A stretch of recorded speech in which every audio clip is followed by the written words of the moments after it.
아멘. 오늘 저에게 주신 말씀은 마태복음 19장 3절에서 12절의 말씀입니다.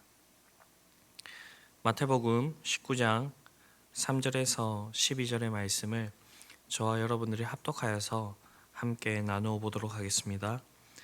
바리새인들이 예수께 나와 그를 시험하여 이르되 사람이 어떤 이유가 있으면 그 아내를 버리는 것이 옳으니이까?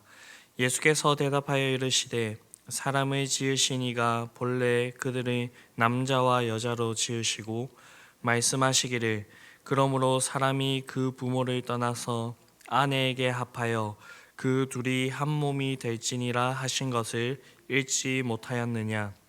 그런즉 이제 둘이 아니요 한 몸이니 그러므로 하나님이 짝지어 주신 것을 사람이 나누지 못할지니라 하시니 여짜오되 그러면 어찌하여 모세는 이혼 증서를 주어서 버리라 명하였나이까?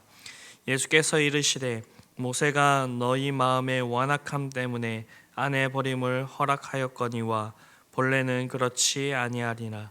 내가 너희에게 말하노니 누구든지 음행한 이유에 아내를 버리고 다른 데에 장가드는 자는 간음함이니라. 제자들이 이르되 만일 사람이 아내에게 이같이 할진대 장가들지 않는 것이 좋겠나이다. 예수께서 이르시되 사람마다 이 말을 받지 못하고 오직 타고난 자라야 할지니라. 어머니의 태로부터 된 고자도 있고 사람이 만든 고자도 있고 천국을 위하여 스스로 된 고자도 있도다. 이 말을 받을 만한 자는 받을지어다. 아멘. 오늘 본문은 예수님과 바리새인들 사이에 있었던 이혼 논쟁을 기록하고 있습니다. 3절을 보면 바리새인들이 이혼 문제로 예수님을 시험한 사실이 나오고 있습니다. 당시 이혼 문제는 바리새인들 사이에서도 논란의 소지가 많은 그런 문제였습니다. 신명기 24장 1절을 보게 되면 사람이 아내를 취하여 데려온 후에 수치되는 일이 그녀에게 발견되면 이혼 증서를 써주고 집에서 내어 보내라 라고 그렇게 규정하고 있습니다. 문제는 여기서 수치되는 일이 무엇이냐라는 것입니다. 이에 바리새인들 사이에서도 의견이 일치되지 않았습니다. 당시에 바리새인들에게는 크게 두 학파가 있었는데요. 하나는 힐렐 학파, 하나는 샴마이 학파였습니다. 샴마이 학파는 여기서 수치되는 일을 아내의 간음으로 규정하여서 간음 외에는 이혼을 엄격하게 제한하고 있었습니다. 반면에 힐렐 학파는 아내의 이 수치되는 일을 광범위하게 적용하여서 이혼을 아주 자유롭게 허용을 하였습니다. 그래서 바리새인들은 자신들 안에 있는 이 의견이 일치되지 않는 이 문제로 예수님을 시험하여 예수님께서 어떠한 대답을 하시든지 그 논쟁에 휘말리게 하고자 하는 그런 의도가 있었던 것입니다. 오늘 본문에서 이런 바리새인들의 이 태도는 성경을 대하는 데 있어서 아주 잘못된 태도라고 말씀을 할 수가 있습니다. 이들은 말씀을 자신들에게 적용시키는 것이 아니라 남을 시험하고 공격하는 데 사용하고 있다는 그 말입니다. 이렇게 된 데에는 여러 가지 이유들이 있을 것입니다. 그렇지만 마태복음에서 끊임없이 이 바리새인들을 지적하고 있는 그 문제가 무엇이냐면 그것은 바로 장로들의 전통에 의해서 하나님의 말씀을 계속해서 왜곡했다라는 것입니다. 사람의 가르침에 더 큰 비중을 두는 그 어리석음을 범하게 되었고요. 결국에는 말씀을 자신의 입맛대로 해석하여서 하나님의 뜻에서 멀어지게 되었고요. 하나님의 뜻에서 멀어지게 된 이 말씀은 결국에는 자기들을 나타내는 그런 외식하는 태도로 드러나게 되었으며 결국에는 하나님께서 보내신 그 메시아인 예수님을 보고서도 받아들이지 못하여 오히려 예수님을 시험하고 배척하는 그런 지경에 이르게 되었다라는 것입니다. 오늘날 우리에게도 이러한 모습이 없는지를 살펴보아야 될 것입니다. 그리고 우리가 성경을 대할 때에 이런 신앙적인 편견에 빠지지 않도록 조심해야 될 것입니다. 그러기 위해서는 우리는 철저하게 말씀 앞에 자신을 세우고 하나님께서 어떠한 뜻으로 이런 말씀을 주어졌는지 그 내용들을 잘 살피며 이 말씀을 자신에게 적용시키고 남들에게는 사랑의 법으로 좀 더 간대하게 이렇게 대해야 된다라는 것입니다. 이런 바리새인들의 질문에 대한 예수님의 대답이 4절에서 6절 그 가운데 나오게 됩니다. 예수께서 대답하여 이르시되 사람을 지으신 이가 본래 그들을 남자와 여자로 지으시고 말씀하시기를 그러므로 사람이 그 부모를 떠나서 아내에게 합하여 그 둘이 한 몸이 될지니라 하신 것을 잊지 못하였느냐. 그런즉 이제 둘이 아니요 한 몸이니 그러므로 하나님이 짝지어 주신 것을 사람이 나누지 못할지니라 하시니. 이 대답은 창세기 2장 24절의 인용입니다. 예수님은 질문의 답을 성경에서 찾으신 것입니다. 즉 하나님의 뜻을 알고자 하면 그 하나님의 뜻을 하나님께서 계시해 주신 그 성경에서 답을 찾아야 된다라는 것입니다. 성경은 사람의 생각을 적은 책이 아니라 사람을 지으신 하나님의 감동으로 된 책입니다. 이 성경은 교훈과 책망과 바르게 함과 의로 교육하기에 유익하고 모든 사람을 그리스도인으로 온전하게 하기 위한 것입니다. 그래서 시편 119편을 보게 되면 여기서 시편의 기자는 성경을 가리켜서 주의 말씀은 내 발의 등이요 내 길의 빛이시라 그렇게 고백하고 있습니다. 그런데 이 바리새인들도 아무런 근거가 없이 이런 말을 하는 것은 아닌 것 같습니다. 7절을 보게 되면 이 바리새인들이 이러한 주장을 하는 그 근거가 나오고 있습니다. 그것은 바로 모세의 법이었습니다. 앞서 말씀드린 모세는 신명기 24장 1절에서 사람이 아내를 취하여 데려온 후에 수치되는 일이 그녀에게 발견되면 이혼 증서를 써주고 집에서 내어보내라 라고 그렇게 했다라는 것입니다. 모세의 법은 겉으로 보면 분명히 이혼을 해도 된다라고 말씀하는 것처럼 보이지만 실제 이 법의 의미를 이 바리새인들이 파악하지 못하고 왜곡했다라는 것입니다. 예수님의 대답이 8절에 나오고 있는데요.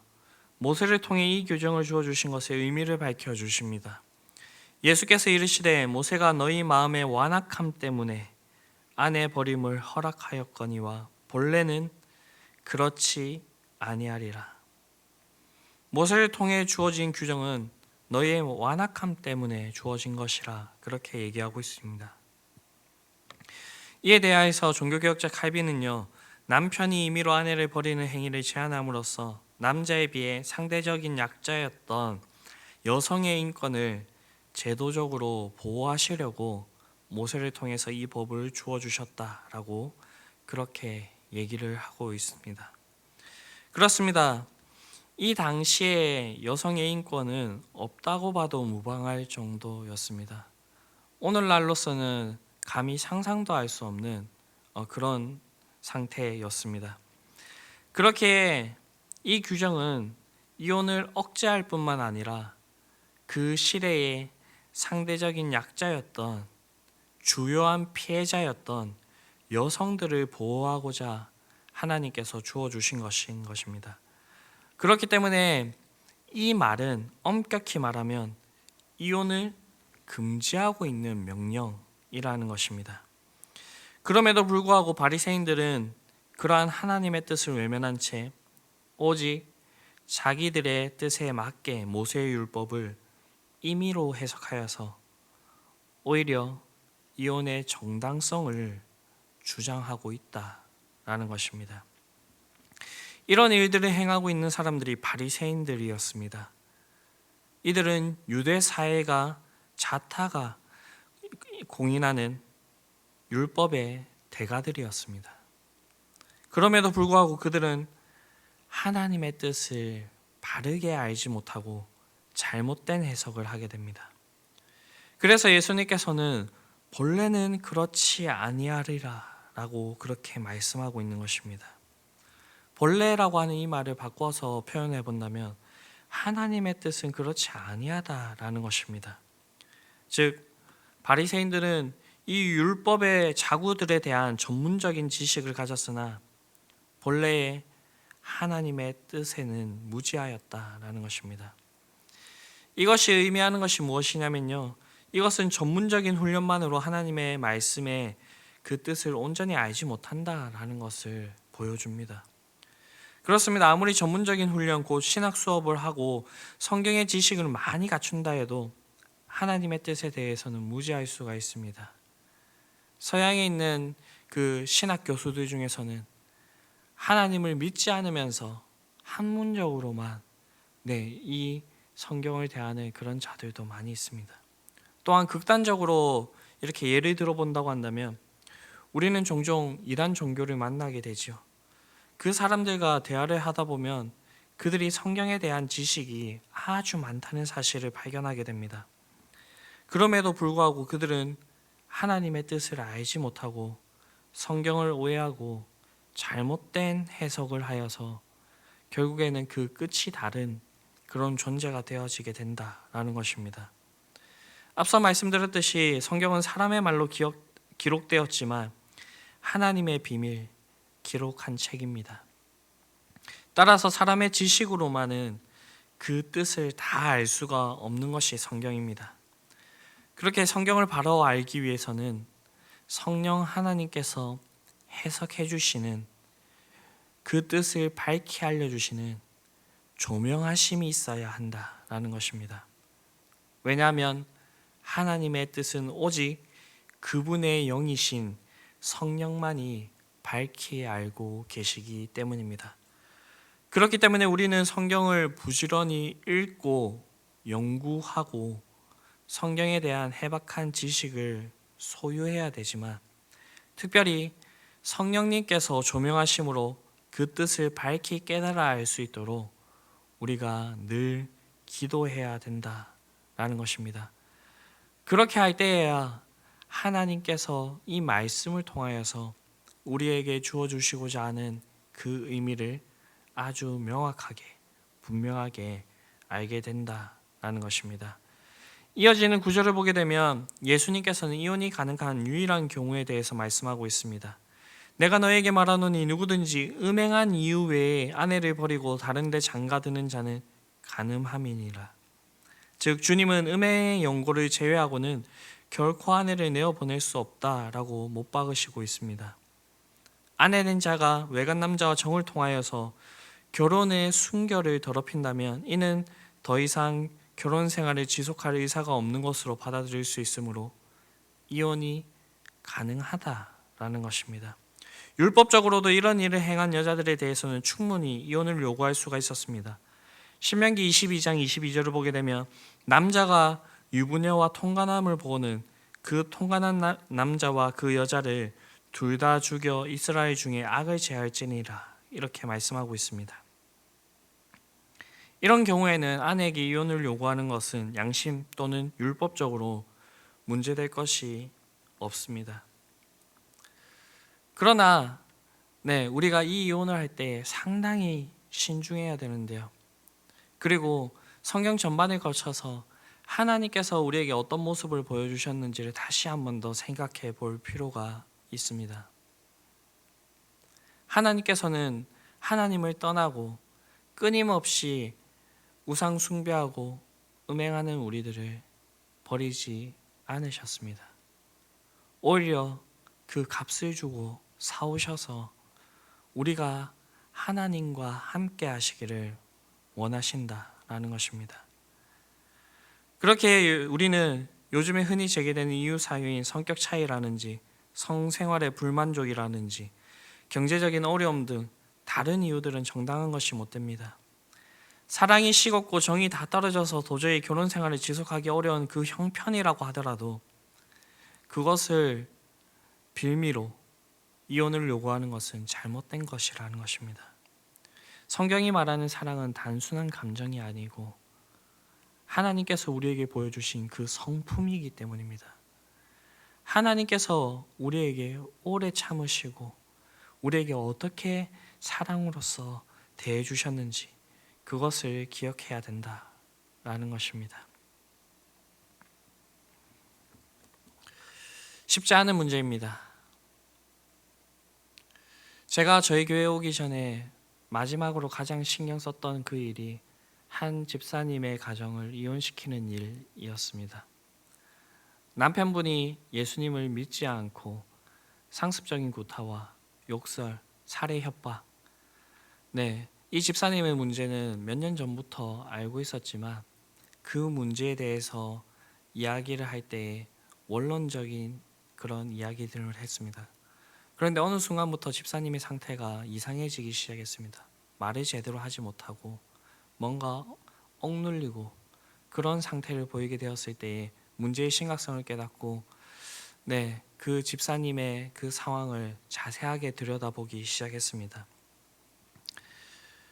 그리고 내린 그 결론은 사도 바울이 얘기했던 것처럼 기독교 신앙을 가지지 않는 사회에서 신앙을 억압당하든지 상습적으로 구타를 당하는 경우 이런 경우에는 사도 바울은 이혼을 해도 된다라고 하는 해석을 주었는데 이 해석에 따라서 그 집사님의 이혼을 도와주었던 그런 기억이 있습니다. 왜냐하면 이러한 경우는 지독한 고문과 같아서 그 사람의 마음과 영혼에 깊은 상처를 주고 하나님의 성전인 몸을 병들게 하기 때문에 어쩔 수 없이 그런 결정을 내리게 되었는데요. 이 결정을 내리기 전에도 엄청난 집사님과의 그 상담과 고민과 이 회복을 위하여서 노력을 했지만 결국에는 그렇게 되지 않아서 그 집사님 가정을 이혼시켰던 그런 경우가 있었습니다. 이혼은 하나님의 그 뜻이 아니라라고 그렇게 말씀하고 있습니다. 그럼에도 불구하고 사람의 완악함 때문에 그것을 일부 허용해 주고 있습니다. 원래 하나님께서 원하셨던 그 뜻을 아는 우리들은 이러한 상황을 악용해서는 안 될 것이고요.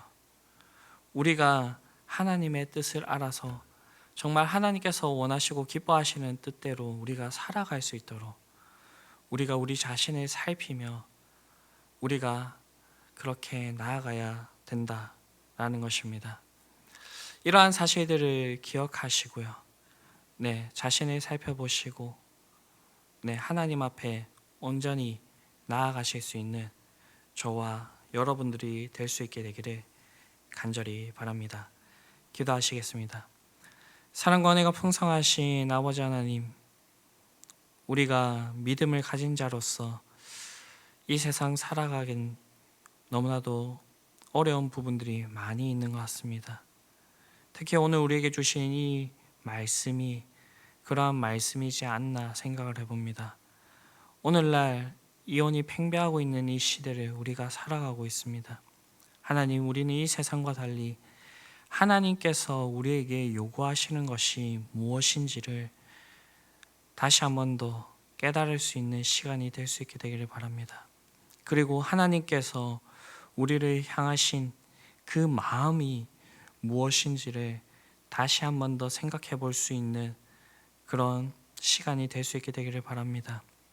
그렇게 하여서 우리가 이 세상과 같지 않고 하나님께서 원하시는 그 뜻대로 나아갈 수 있는 자들이 되기를 원하오니 주님, 우리를 붙들어 주시고 우리와 함께하여 주시옵소서.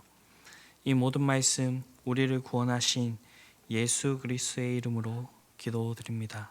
아멘.